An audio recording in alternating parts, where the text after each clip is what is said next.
T twenty বিশ্ব জয় দিয়ে শুরু করে জিম্বাবুয়ের বিরুদ্ধে সিরিজ জেতার পর এবার পালা শ্রীলঙ্কার অসুরবধে ভারতীয় রাম লক্ষ্মণরা, অর্থাৎ ক্রিকেটে ভারতীয়দের শ্রীলঙ্কা ভ্রমণ। ভারত ও শ্রীলঙ্কার মধ্যে মোট 2টি সিরিজ খেলা হবে।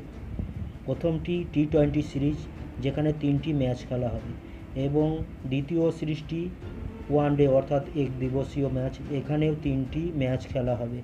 প্রথমে T twenty series. First T twenty match July 27, Pallekele stadium 7 PM। Second T twenty match July 28 তারিখ, Pallekele 7 PM। Third T twenty July 30, Pallekele stadium 7 PM। প্রথম ওডিআই 2রা আগস্ট, কলম্বো স্টেডিয়াম দুপুর 2টো। সেকেন্ড ওডিআই আগস্ট 4 তারিখ, দুপুর 2টো PM, Colombo stadium. Third ODI 7 August, Colombo stadium দুপুর